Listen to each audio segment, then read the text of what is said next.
తెలంగాణ ఆర్థిక వ్యవస్థకు వెన్నెముక్క లక్షలాది కార్మిక కుటుంబాల జీవన జ్యోతి సింగరేణి. కానీ ఇప్పుడు ఈ మహావృక్షం అవినీతి కొరల్లో చిక్కుకుని కుప్పకూలే స్థితికి చేరుకుంది.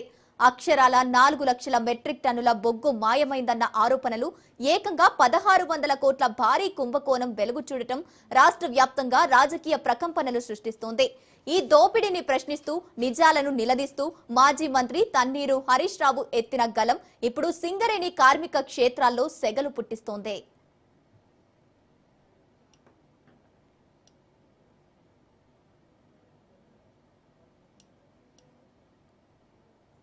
తెలంగాణ గడ్డపై సింగరేణికి ఒక ప్రత్యేక చరిత్ర ఉంది.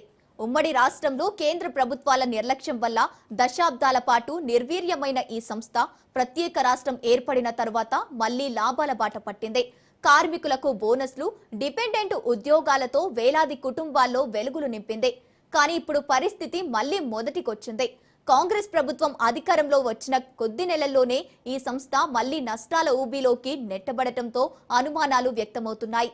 సింగరేణి ఒక ఏటీఎంలా వాడుకుంటూ కార్మిక శ్రమను దోచుకుంటున్నారన్న విమర్శలు తీవ్ర స్థాయికి చేరుకున్నాయి.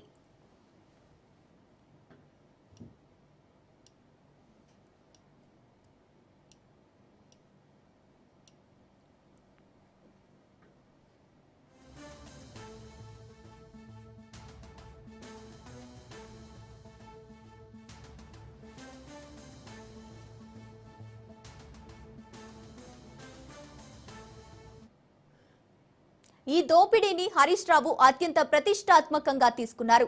గనుల నుంచి తవ్విన బొగ్గుకు రికార్డుల్లో చూపిస్తున్న లెక్కలకు ఏమాత్రం పొంతనలేదని ఆయన స్పష్టం చేస్తున్నారు. ఓపెన్ కాస్ట్ గనుల నుంచి బొగ్గు తరలింపులో భారీ అక్రమాలు జరిగినట్లు ఆయన ఆధారాలతో సహా నిరూపిస్తున్నారు. రికార్డులో బొగ్గు గనుల్లో ఉన్నట్టు కనిపిస్తోంది, క్షేత్రస్థాయిలో మాత్రం మాయమైపోయింది అని ఆయన చేస్తున్న ఆరోపణలు ఇప్పుడు అటు అధికారులను, ఇటు ప్రభుత్వ వర్గాలను ఉక్కిరిబిక్కిరి చేస్తున్నాయి.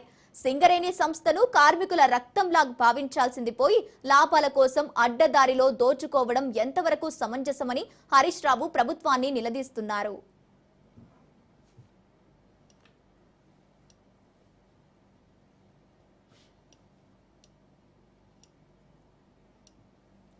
ప్రభుత్వం తప్పు చేయనప్పుడు విచారణకు ఎందుకు భయపడుతోంది అని హరీష్ రావు సంధించిన ప్రశ్నలకు సమాధానం కరువైందే.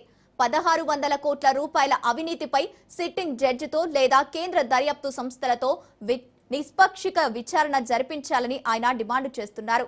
తన అనుభవం, సబ్జెక్టుపై పట్టుతో ఆయన లేవనెత్తిన ప్రశ్నలు ప్రభుత్వం వద్ద నీరుగారిపోతున్నాయి. అసెంబ్లీలో ప్రతిధ్వనిస్తున్న ఈ గలం ఇప్పుడు ప్రతి కార్మిక కుటుంబం గొంతుగా మారింది. కార్మికుల సంపదను కాపాడుకునే వరకు, అవినీతి పరుల ముసుగును తొలగించే వరకు ఈ పోరాటం ఆగదు అని హరీష్ రావు హెచ్చరిస్తున్నారు.